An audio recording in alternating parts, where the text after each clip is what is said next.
Telegram ဖွင့်လို့ SMS feed ဖြစ်နေရင်ဒီဗီဒီယိုကိုအဆုံးထိကြည့်သွားပေးပါ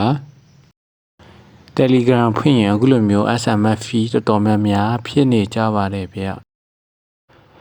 ကျွန်တော်စီမှာဈေးနှုန်းတက်တာနဲ့အခုလို SMS feed ဖြစ်နေတာတွေကိုကျွန်တော်ဖြည့်ရှင်းပေးနေပါပြီဗျ